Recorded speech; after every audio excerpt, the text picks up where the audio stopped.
I'm in my 9th year at the University of Puget Sound, and as we were sitting at breakfast, we were talking a little bit about the changes there.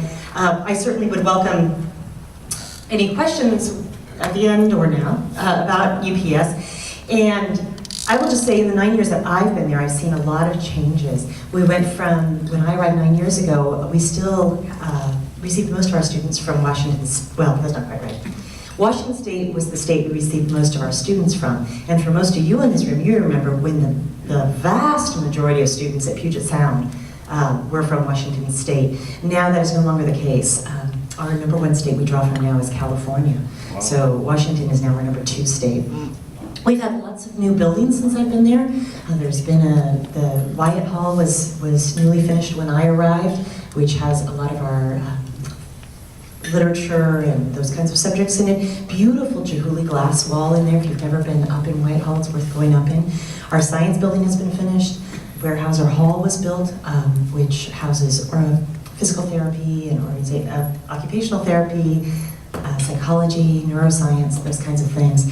I would say the one thing that hasn't changed is that our students are still excellent. I came to Puget Sound. I had a better paying offer from another school, and it was a more prestigious school in terms of research level. I went to 4 of my faculty members at the University of Oregon when I did my PhD, and I said, here are my 2 offers, they're on the table, which is kind of an unusual thing in academics to have 2 offers on the table at the same time. It's pretty exciting. So I went and I said, what do you think?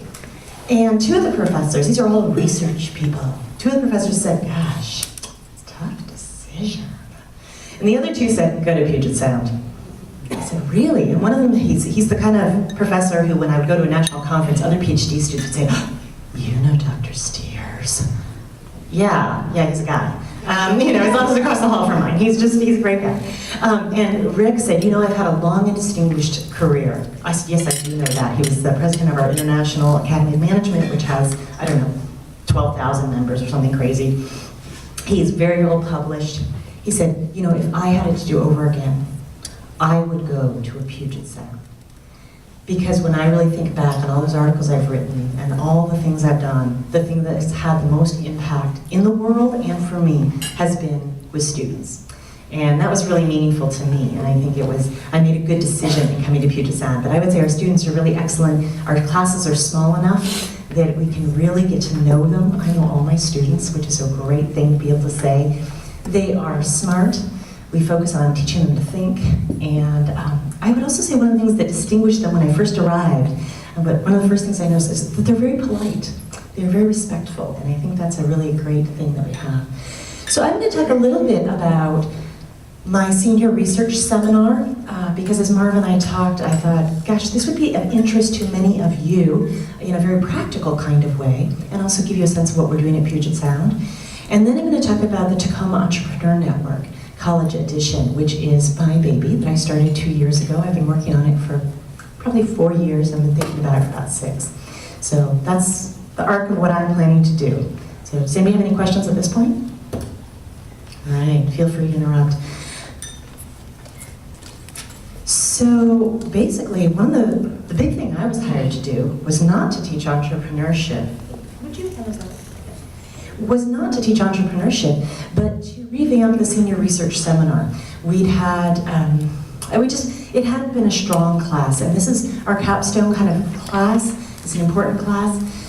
And what I did was I decided to take the basic framework that the adjunct professor before me had, which was to get students involved in real-world hands-on activity. I am a very concrete person. I was an entrepreneur for 10 years before I went back to graduate school. Hands-on doing, that strikes my fancy. So what we do is we work with businesses, nonprofits, we work with government agencies, we work with the Tacoma Art Museum, and we work with them on strategic consulting projects. These are semester-long projects. The students work for 3 months.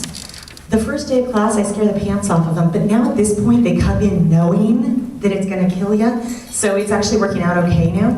And I tell them, in addition to everything we're doing in class, all the readings, and they hate how much reading I assign, all the casework, everything else, on top of all of that, I want you, no, I expect you to spend 10 hours per person per week on this project. And what I've learned through the years is that if they don't do it throughout the semester, they put in 60 hours a week the last few weeks of the semester.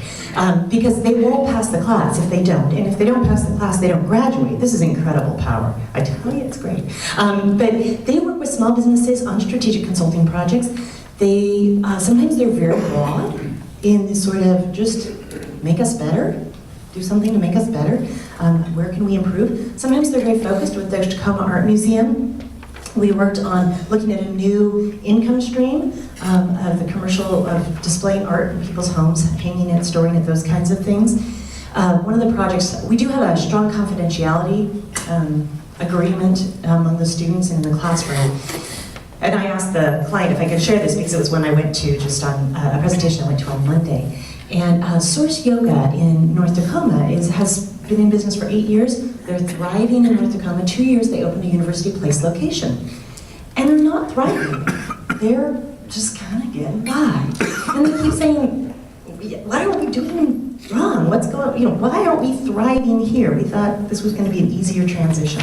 So the team looked at what Source Yoga's resources were, where their strengths were, what kinds of areas might they improve in. They looked at what was going on in the external environment. Some of the things they found that accounted for sort of the last 2 years, while yoga practice has gone up 29% in the last 4 years. Incredible, 29% more people in this country practice yoga now than 4 years ago. Hot yoga has accounted for much of that. That is not Source Yoga's niche. And there was a point in the project where the students sort of thought about, gee, should they think about hot yoga? They do a lot of different kinds of yoga. They do prenatal yoga, they do all kinds of different yoga. And eventually they said, no, hot yoga is really, really different from the kind of yoga that they do at Source Yoga, and that's not in their competency. And so they ended up making their strategic recommendations for Source Yoga to be about getting more involved in the University Place community. In fact, joining a Rotary Club was one of their recommendations. I thought it was kind of interesting. Reaching out for community events, partnering with marathon, kind of sporting events like marathons to do maybe a post-run workout to cool down, stretch, that kind of thing. So working on workplace yoga, that was also a trend they saw, was companies investing in wellness initiatives. So the students really worked to put together a comprehensive strategic plan. It is incredibly taxing for them. They don't come in with a lot of individual expertise. Like at the University of Washington, Tacoma, if you had an accounting project, by all means, try and find somebody in accounting there. They're going to have 10 accounting classes. I think the most our students could take would be 3. But what we've trained our students to do is to think and to research and to communicate. And so they have the basics of business. They've all taken the very basics. Some of them have taken a fair amount of finance or a fair amount of marketing, but I can't guarantee that. So that's one of the projects that I do. It's related to entrepreneurship, which is my core area, but it really, because most of the businesses we work with are fairly entrepreneurial, it feels like. But we definitely work to have this be a win-win kind of experience. So I wanted to bring these today to pass out because I wanted to tell you about some of the things our students are doing in the community, and as well as to let you know that if your business, you're a nonprofit you work for or on the board of, are interested in being part of this, I'm always looking for clients. I have 14 consulting projects this term. The students work in teams of 3, and 14 is a lot of projects to manage. But it's really exciting. I'm always looking for clients. I am on sabbatical next semester, so I won't be teaching this again for a year. So that is just kind of a caveat on that. But if you're interested, please feel free to pass this on or reach out. So, any questions about this kind of work we do in the community? Yes? How long have you been doing it? I have been doing this since my first semester, so this is my 9th year doing this. Okay, with this project? With this project. Okay. Yeah, so, and we do it every semester pretty much. I have a new colleague, he's been here 3 years, this is his 3rd year actually, who may take over part of this. We may split some of the responsibility. But at this point, I'm doing it every semester. So. How do the students identify the projects? The students do not identify the projects. I identify the projects.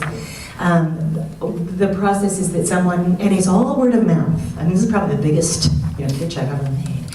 It's all word of mouth. People come to me and say, gosh, I heard from so-and-so who had a project that you do these kinds of things. How do I get a hold of this? And so I send them this lovely 2-pager. And I say, read through this, and if you're still interested, call me.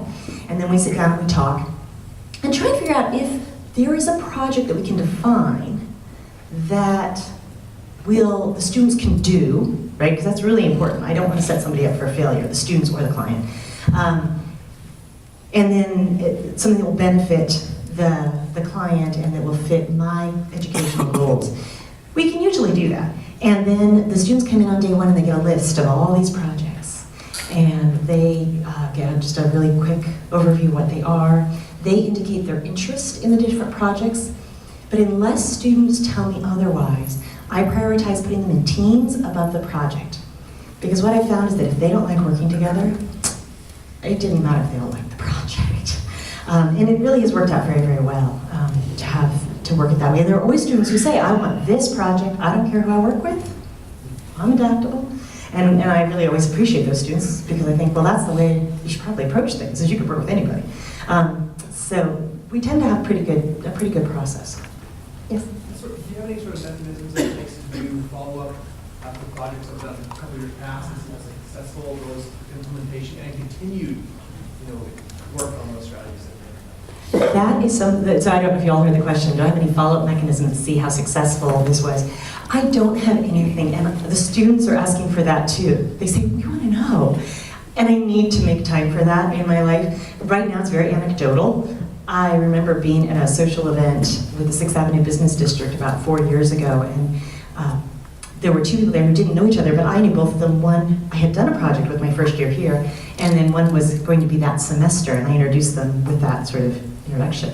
And the person who was entering the project said to the person who had one before, so, how was it? Did you learn anything? And she said, it took us 4 years to implement their recommendations, but it's been good. They recommended that they move their import business from the Type Flats to 6th Avenue, and she said it's been a great experience. Sometimes, though, the students recommend that they really think about shutting their doors. And sometimes they don't recommend that, but through the process, the clients realize that's what they need to do. We had that experience with a retail wine company last year, where, I think it was last fall, where they worked with them, and their business model was a fairly new business, and we only work with businesses and nonprofits that actually exist. No business plans I'm thinking of. And one of the things the business wanted was to find out how they could ship more cost effectively. And the students said, you can't until you get to this insane volume. And by the way, we just learned that Amazon is entering the space of shipping wine. And at that point, the owner said, this isn't going to work. And so they were very happy to get this news and say, you know what, we worked through the numbers, it's not really going to work, and move on. So that's actually one of the challenges in entrepreneurship research is how do we define success?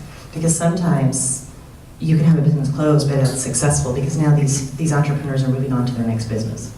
So, but I am curious. I would like to work in a follow-up mechanism.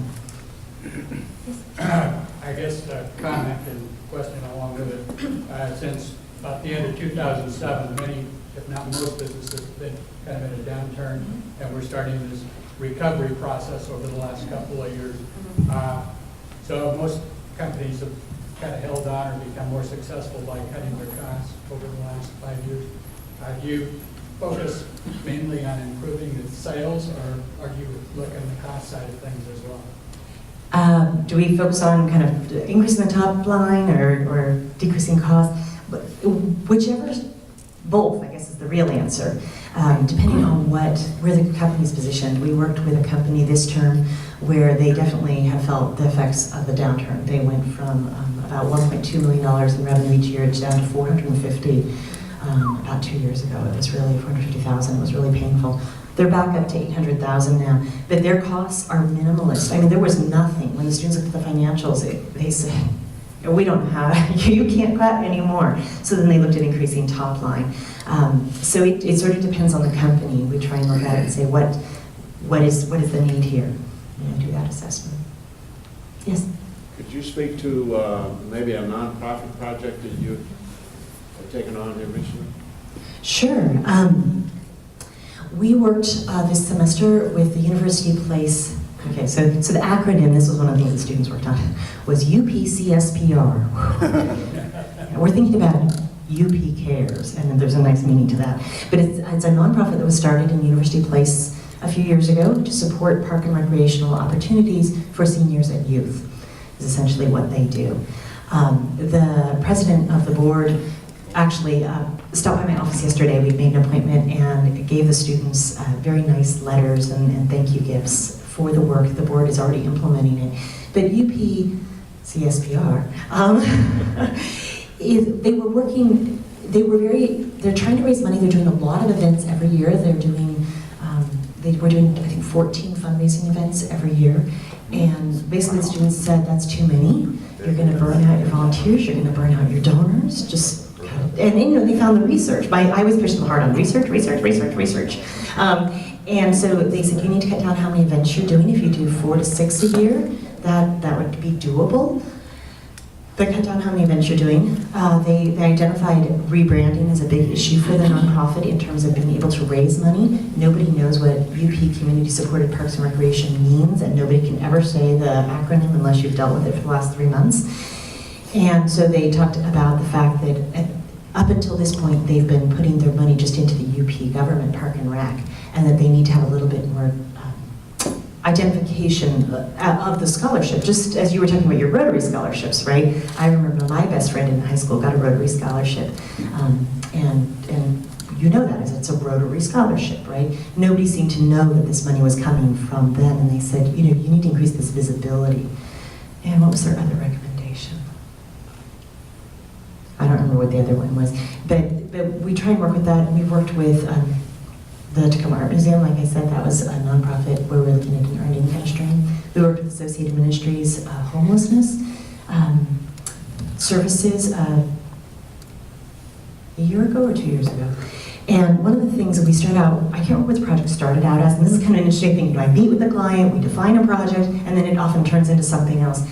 And basically what the students discovered, because I forced them to go out and talk to people, I say, no, this is not an internet project. You gotta go talk to people. So they go out, they talk to people, and what they discovered is Associated Ministries has the contract for our homelessness services in the county. So all the agencies that have beds for homeless are supposed to tell Associated Ministries how many beds they have, right? And then when people need a bed for the night, people contact Associated Ministries and they say, oh gosh, you can go to Marv's shelter. Oh, you can go to Cameron's shelter. Well, what was happening when they went and talked to people was they found out that Marv wasn't really telling Associated Ministries how many beds he had because, they kept sending him the wrong kinds of people. Because his shelter dealt with people who had alcohol abuse issues, whereas Cameron's shelter dealt with people who had children, but they were just willy-nilly sending them to shelters. And so they really identified this communication gap as a big issue for them and helped create a model to improve that situation. So those would be some nonprofit examples. Okay, I think I'm going to take the last question because I do want to talk about my entrepreneurship stuff too. Oh, yeah. Thank you. I just wanted to know, when your students graduate, would anyone stay around Tacoma? Oh, lots of our students stay around Tacoma. Actually, what is the figure? I know it's well over half of Puget Sound graduates stay within 60 miles of campus. So we actually bring a net brain gain to the region. Now, Seattle, of course, is within 60 miles of campus. I know from my personal experience that more of our students would like to stay in Tacoma. They often don't have the job opportunities here that they would like.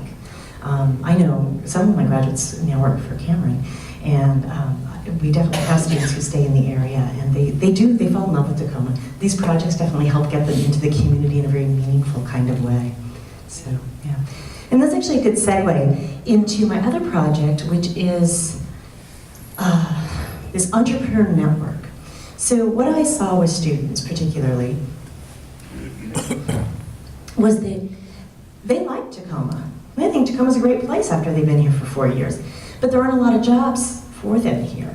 And when I looked at some of the research, I said, well, gosh, it seems like if we could get the people who are going to start businesses to start them here, whether they go to Seattle and work for a couple of years and then come back here or whatever it is, but if they would start them here, that would help grow our economy locally. And it would help the students create jobs for themselves, which I think is one of the main ways we're going to get our love Tacoma, and I do love Tacoma.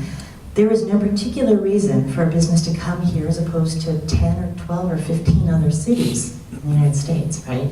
It's a tough sell. And then the companies that come here often come because we offer them great incentives, and then when somebody else offers a better incentive, then they leave. That's probably not the best strategy in the world. So my thought was, if we could get more businesses to stay, that would be great.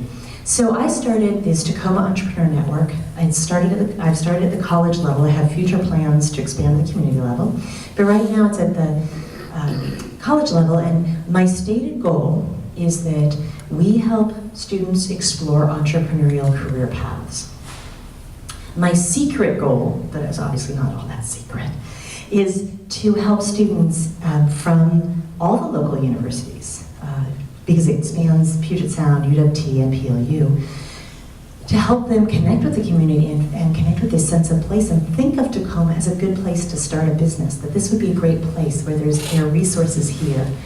So we do lots of things. We launched 2 years ago with all these 3 campuses. I did a survey of entrepreneurial culture on all those campuses, and we launched with an event called Innovate Create. It's a one day, the students spend, usually it ends up being a sunny day, gosh darn it. They spend 5 or 6 hours in the most intensive work time that I have personally witnessed students do.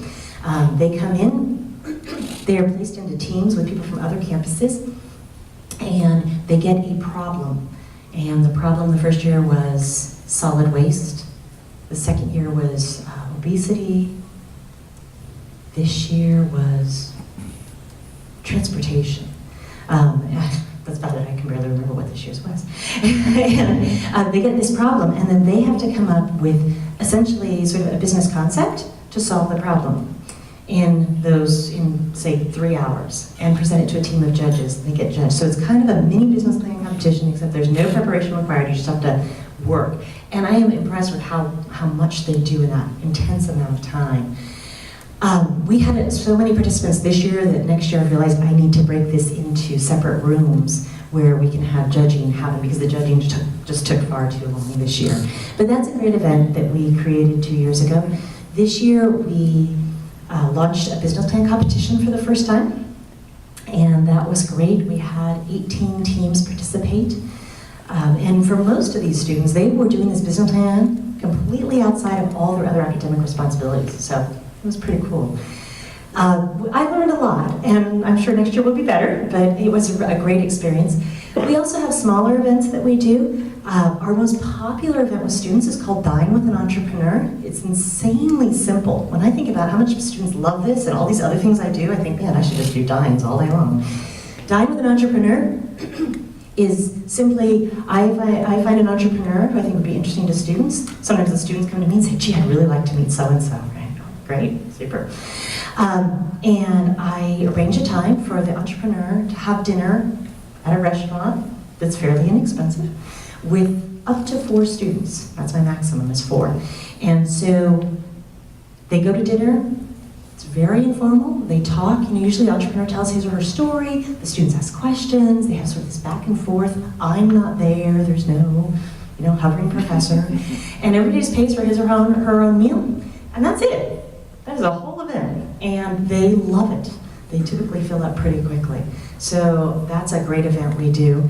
Another thing that the students seem to like is movie nights. So whether it's TED Talks or some sort of movie that's related to entrepreneurship. Our last movie night was our most popular ever, and I'm sure I know why. It was Jiro Dreams of Sushi. And if you've not seen this fabulous documentary, I really encourage you to do it, to see this. It is really an amazing story of the world's best sushi chef. And his message really is about following your passion and doing it until you get it right, and just working on perfecting it. It was a great movie. And then we had sushi at the event, and then we had a sake tasting for those over 21. So I know that really did pack the room. But it was really fun, and it was great. One of my friends who grew up in Japan came, and she shared a little bit about sake with them. We had some sake from an Oregon winery, not Oregon Sake Company, among our other sakes, so that was really fun. So those are some of the things we do, but really it's all about helping students explore this entrepreneurial career path, get them excited. In reality, about 10% of our population is engaged in entrepreneurship at any given point in time. That's pretty big. When you look at occupational classes through the Bureau of Labor Statistics data, you can see that that is the only occupational class that is higher than entrepreneurship rates is office workers. That's a pretty big general term. And so most people are going to be involved in entrepreneurship at some point in their lives, partly because 30 years ago, it was once an entrepreneur, always an entrepreneur, partly because no one would ever hire you again, right? You radical thing. And now people move in and out of entrepreneurship throughout their careers. So we're really seeing a shift in that. So that's a really brief overview because I don't want to go over time here. But do people have questions? Because I could talk forever about this. Steve? Why don't you tell them about your sabbatical next term and what you're going to be doing and why? Okay. Before I talk about my sabbatical, actually, I'm going to talk a little bit, just 1 minute. We have a new building on campus, I forgot when I mentioned buildings, that is a residential building for upper division students connected to programs. And one of them is an entrepreneurship house. So I am going on sabbatical in 29 days, not that I'm counting. And, and I'm deserting my first batch of students, but they are in good hands. They are mostly seniors, and they will do just great. I am going on sabbatical. It's my post-tenure sabbatical. I got tenure 2 years ago. I delayed my sabbatical to be able to get the network off the ground. And I am going to Greece for 6 months with my 10-year-old daughter. And my husband is going to stay working for Steve. So it wasn't my first choice, but that was his. You know, what can I say? So I have writing projects to do. I have lots of data about entrepreneurial culture. I have lots of qualitative data. I did over 60 interviews with people before I started this network. I need to analyze those. I need to write about the process because as far as I know, and I've done a fair amount of looking, this entrepreneur network that I've developed is the only one in the country that goes across multiple campuses. That in and of itself distinguishes it. Additionally, none of our campuses have entrepreneurship centers, which is really, really unusual. Usually all this stuff is run through an entrepreneurship center. The Seattle U Entrepreneurship Center Associate Director came down to one of my events, and she said, "Oh, I can't believe how fast your staff has put together this business plan competition." I was like, "My staff?" Wow. She said, "Oh, I'd love to see your office." Okay. This is it. See, I have a desk. It's pretty cool. So anyways, I'm going to be writing about this. The other big research stream I have, which I have not talked about at all because it just muddies the waters, is about how we teach people to recognize opportunities. It's a real key to entrepreneurship, and I've developed a lot of pedagogy around that. So I'm hoping to get to some of that writing as well. So that's what I'm doing, but we're going to go live on a rural island and just be part of Greek life for 6 months. Oh, very good.